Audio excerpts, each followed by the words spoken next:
Hello students, welcome to the Gyan Adda. तो आज हम एक अकाउंटिंग इक्वेशन को एक एग्जांपल के थ्रू समझने जा रहे हैं।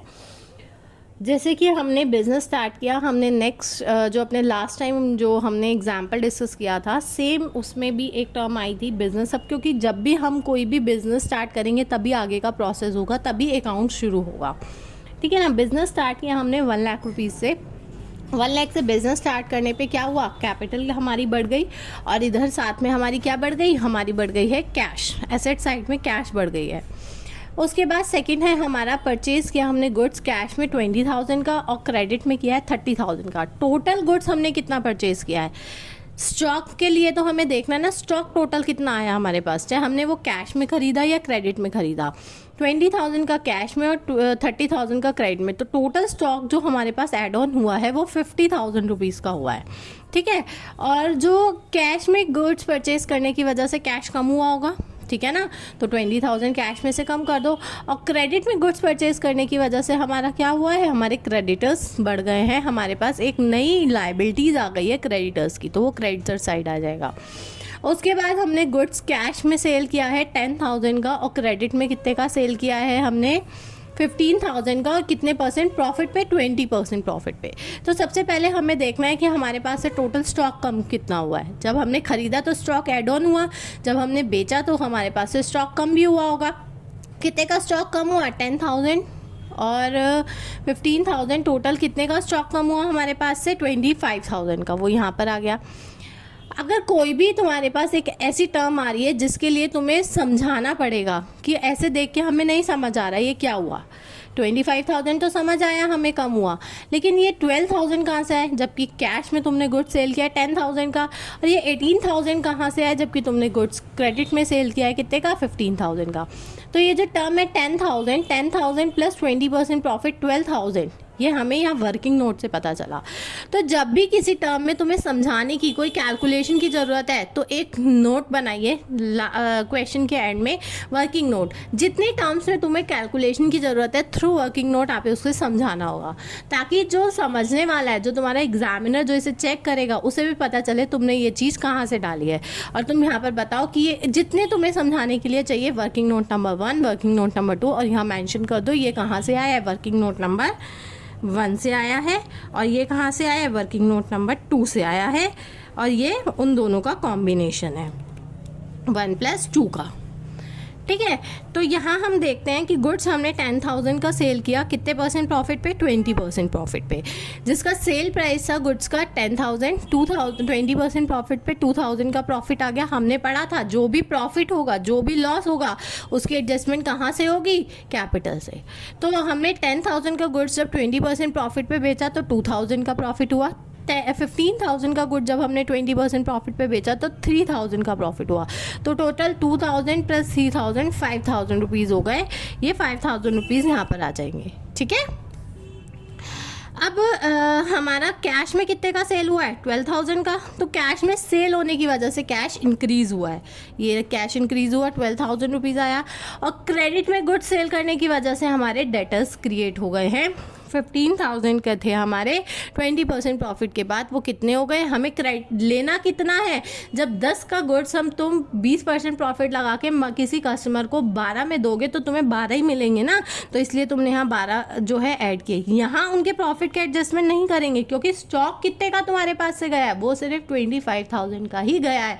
स्टॉक में प्रॉफिट ऐड नहीं था, जो तुम्हें मिलेगा पैसा उसमें प्रॉफिट ऐड था, चाहे वो कैश में मिले पैसा या डेटर्स से मिले पैसा, ठीक है ना। डेटर्स से भी तुम 20% प्रॉफिट के बाद 18,000 रुपीज़ मिल रहा है, वो यहाँ पर ऐड है हमारा।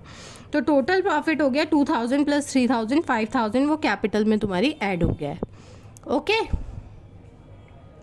तो आप एक बार इसको देख लीजिए, पूरे क्वेश्चन को समझ लीजिए, and please do subscribe my channel if you want to get new questions, new updates, and you can ask any query through the comment.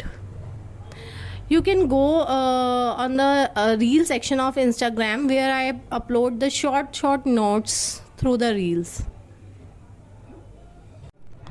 तो अब हम जो नए टाइप का क्वेश्चन डिस्कस करेंगे उसके लिए हमें पहले ये समझना पड़ेगा, हमें देखना है। और जो हमने अभी तक स्टडी किया उसमें भी हमें एक चीज़ अभी क्यों नहीं समझ आ रही है, क्योंकि जो आगे जर्नल एंट्रीज़ में समझ आएगी, और जर्नल एंट्री के लिए भी हमें ये चीज़ समझनी ज़रूरी है कि डेबिट और क्रेडिट है क्या। ठीक है, तो डेबिट और क्रेडिट क्या है उसके लिए पहले उसके लिए भी ये समझना है, और डेबिट और क्रेडिट क्या है उसके लिए पहले हम ये समझते हैं। ठीक है सॉरी। तो सबसे पहले हमें देखना है कि हमारे 3 तरीके के अकाउंट्स होते हैं जिसके बेसिस पे हम आगे जर्नल एंट्रीज़ बनाते हैं, और जर्नल एंट्रीज से लेज़र पोस्टिंग होती है और आगे फॉरवर्डिंग प्रोसेस होते हैं। तो सबसे पहले आता है जो हमारा, वो आता है पर्सनल अकाउंट। पर्सनल अकाउंट क्या होता है? पर्सनल अकाउंट का मतलब है, उसका रूल है कि जो भी डेबिट है, रिसीवर है उसे डेबिट कर दो, और जो गिवर है उसे क्रेडिट कर दो। ये रूल है कि debit the receiver and credit the giver. Credit उसको करो जो जा रहा है, और डेबिट उसको करो जो आ रहा है। ठीक है, तो हम एक एग्जाम्पल पढ़ते हैं। Paid to Hari 1 lakh rupees हमने हरी को दिए, तो हरी आ रहा है ना, इसमें हरी हमारे पास आ रहा है, डेबिट द रिसीवर। तो 1 लाख रुपीज़ हरी को हमने क्या कर दिया, डेबिट कर दिया, और हमारे पास से क्या जा रहा है, कैश आ रहा है, तो उसको हमने क्रेडिट कर दिया। तो ये जो हम पर्सनल अकाउंट पढ़ रहे हैं, पर्सनल अकाउंट 3 तरीके से हो सकता है। एक नेचुरल पर्सनल अकाउंट, एक आर्टिफिशियल पर्सनल अकाउंट, एक रिप्रेजेंटेटिव पर्सनल अकाउंट। ठीक है, तो जो हमारा नेचुरल पर्सनल अकाउंट है वो ये कहता है कि जो भी नेचुरल पर्सन होते हैं, जैसे कि आपका नाम मोहन, सोहन, आरती, रीना, जो भी है, उनके नाम को डेबिट करो या उनके नाम को क्रेडिट करो। ठीक है ना, वो नेचुरल पर्सनल अकाउंट कहता है कि जो पर्सन का नाम होता है वो डेबिट या क्रेडिट हो रहा है, उसके आगे उसका नाम अकाउंट डेबिट या क्रेडिट होगा।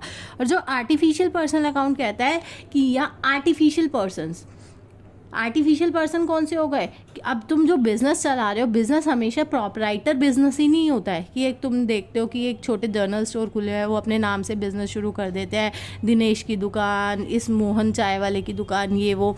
ठीक है, लेकिन अब जो बड़े बड़े बिज़नेस चल रहे हैं, अब जो मुकेश अंबानी है, उनका बिज़नेस मुकेश अंबानी के नाम से नहीं है ना, रिलायंस इंडस्ट्रीज़ के नाम से है। तो वो क्या है, आर्टिफिशियल पर्सनल है, वो एक कंपनी है। और कंपनी, जो कंपनीज होती हैं, फर्म्स होती हैं, जॉइंट वेंचर्स होती है, वो सब क्या कहलाते हैं, आर्टिफिशियल पर्सन्स कहलाते हैं। तो उनके नाम से जो अकाउंट होता है वो आर्टिफिशियल पर्सन के नाम से अकाउंट डेबिट या क्रेडिट होगा। रिप्रेजेंटेटिव पर्सनल अकाउंट क्या हो गए, जैसे कि तुमने एक बहुत बड़ी कंपनी है, यही हम रिलायंस का एग्जांपल लेते हैं, वहाँ बहुत सारे एम्प्लॉयज़ हैं। हम हर एम्प्लॉय का एक डाटा अपने पास सॉफ्टवेयर के थ्रू रखते हैं, लेकिन जब हम अकाउंट बनाएंगे तो जो आगे जो फ्रंट नोट पे अगर हम हर एक पर्सन का नाम लिखने लग गए, जैसे कि आज हम सैलरी, हमने ड्यू सैलरी आउटस्टैंडिंग वर्ड एक हमने पढ़ा था, आउटस्टैंडिंग क्या होता है, या फिर इनकम एक्रू क्या होता है।